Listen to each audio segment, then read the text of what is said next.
Hey guys, UFC 316 just ended. My God, Merab Davalishvili is not human. He's not human. O'Malley, I'm not gonna lie, bro. You quit the za. You went back to the natural hair. You went no fap, and he beat you worse. I'm not gonna lie. You did all that, and he beat you worse. Facts are facts, man.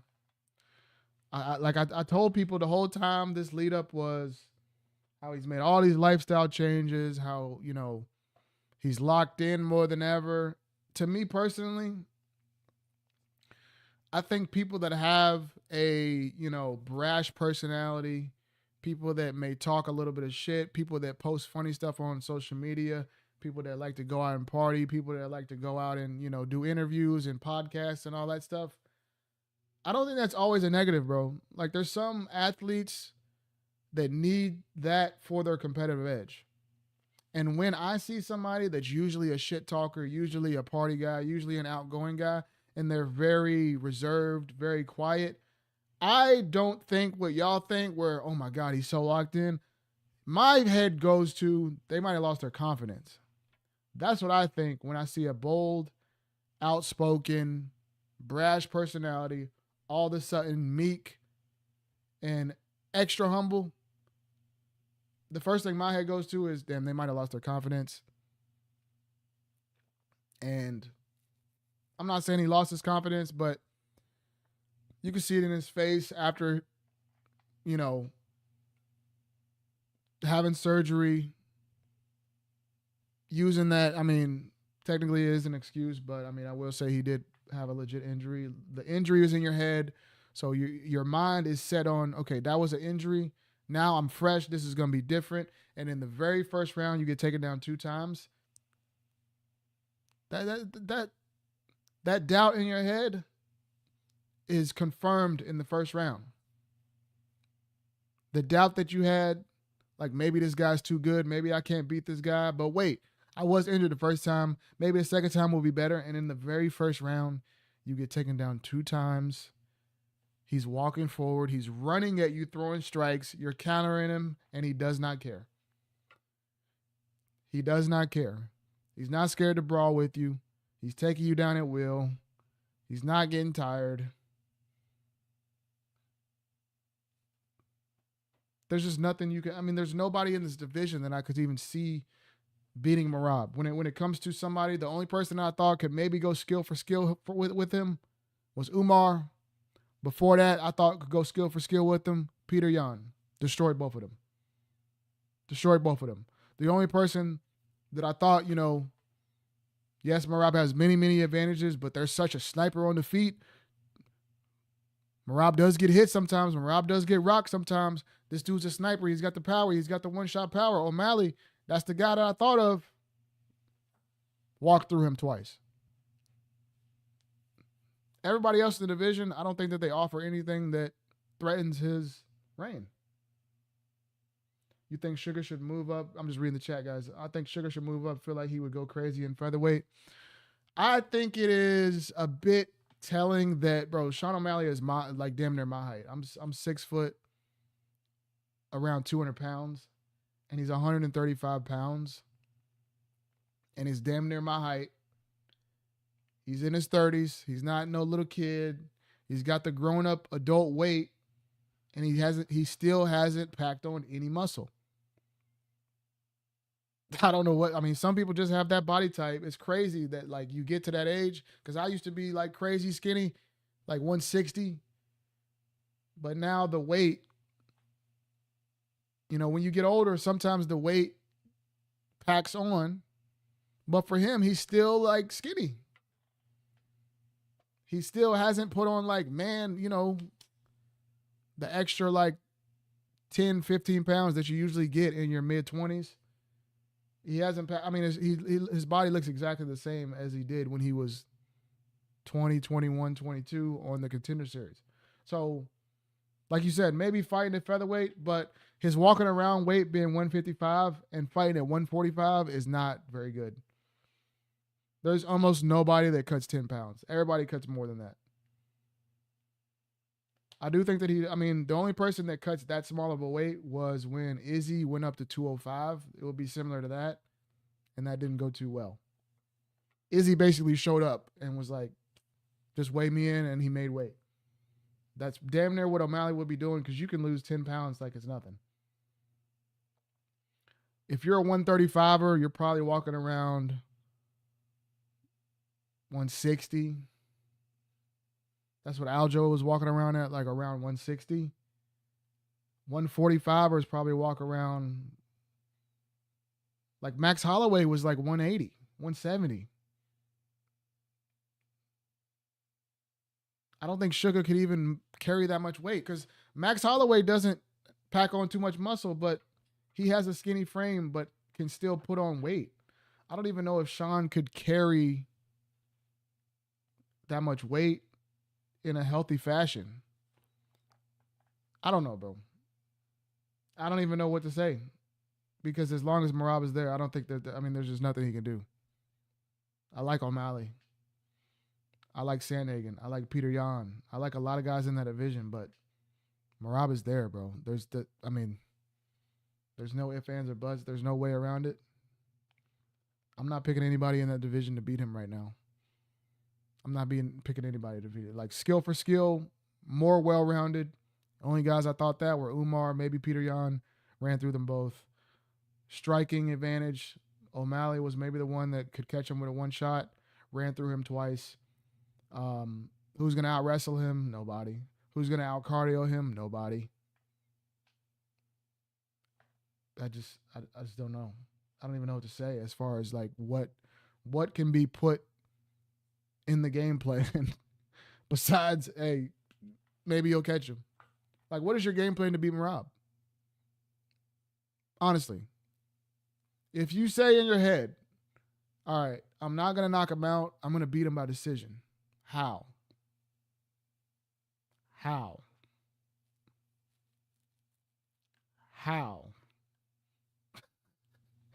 He picked like he's walking up to you fresh out of the gym.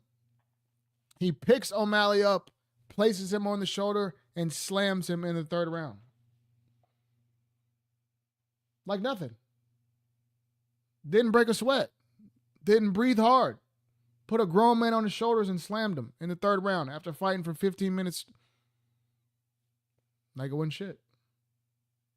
The dude's different, man. Hey, Aljo. You smart for staying tight friends with him. You smart for staying tight friends with him. Because I wouldn't fight his ass either. Smart. Good job, Aljo.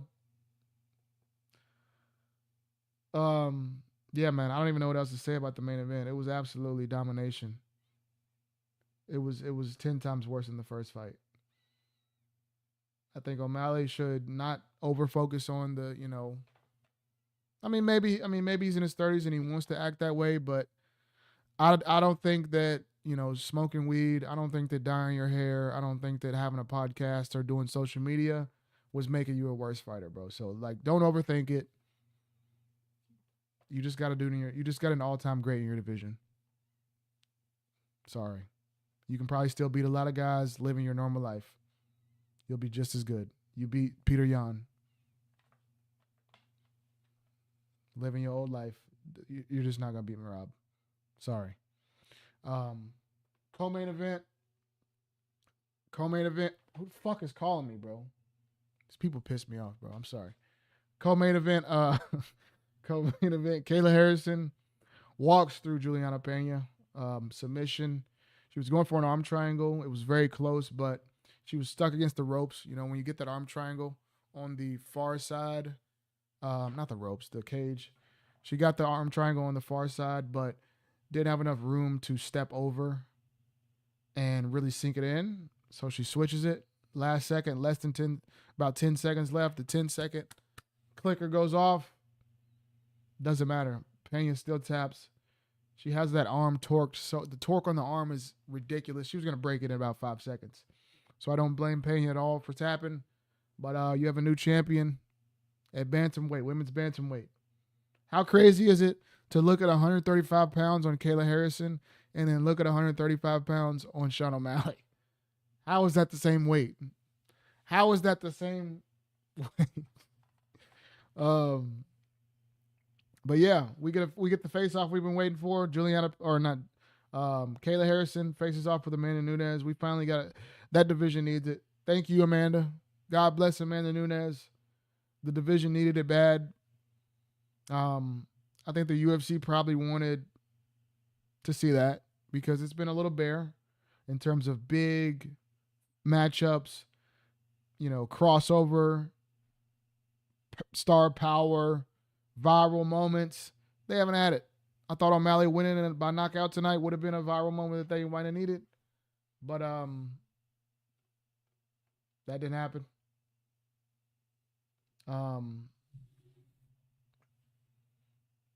But Kayla Harrison versus Amanda Nunes is a great fight. If Amanda Nunes is still in tip top shape, I'll be damned if I ever pick against her. But the time off, you never know. She's not getting a tune-up fight. She's going right into the deep end, right into the title fight, as deserved, as she's the greatest women's fighter of all time.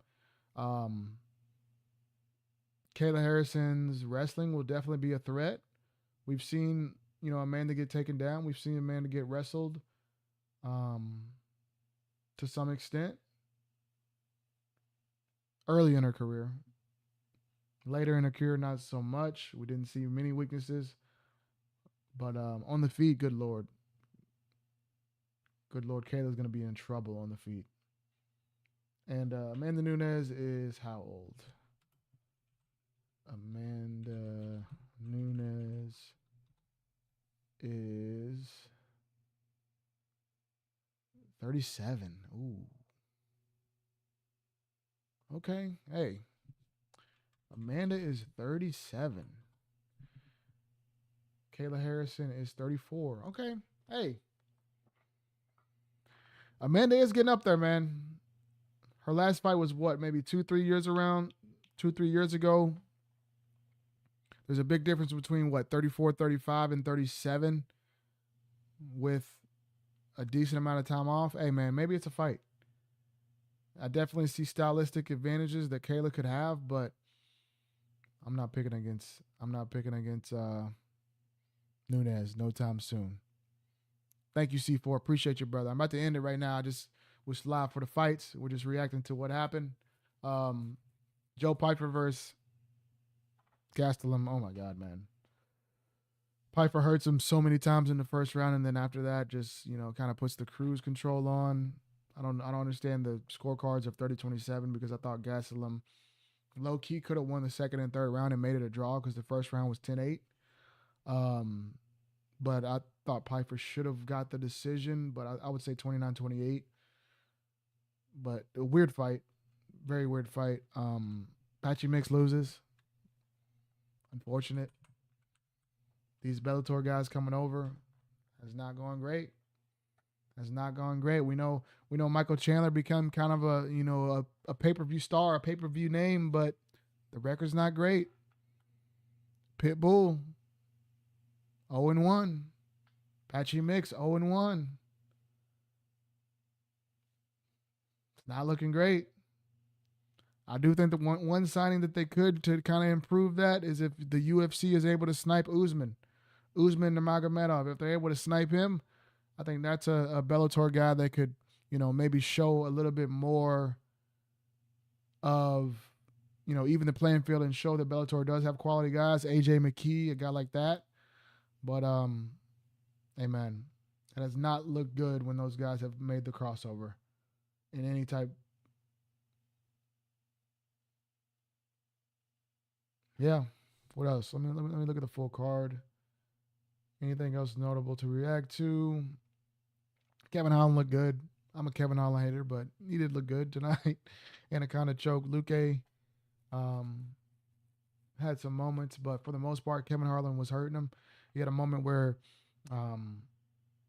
Luque caught his foot, and Holland was kind of hammering him with one foot in the air. That was probably kind of a funny moment. Kevin Holland is kind of a very unconventional guy. Joshua Van looked like fucking money, dude. Every time I've seen that dude, I'm excited about that dude. He's only 23 years old. Joshua Van is a guy to take a look at for the future. Waldell Cortez Acosta beats Spivak, fucking heavyweights that will never be champions. But yeah, not too exciting about that. 132-pound catch weight. She misses weight and then still loses. Yeah. Card wasn't the greatest from top to bottom, but I thought Merab's performance kind of made it worthwhile. Wasn't the most exciting thing, but just showing the level that he's on made it exciting to watch. Like, it wasn't the most exciting fight, but to just see that level of greatness and to see that he's still getting better. Yeah. That dude's a monster. That dude is a monster. I don't know who's beating him. Let me know. Drop a comment, drop a like, subscribe. Who can match up with Merab? Shit, I mean, at 35, at this point, who at 45? Ilya went up to 55 now, so 45's on the table. Ilya's his guy, but 45's on the table. I know Aljo's there, but Aljo's not even in the top 5.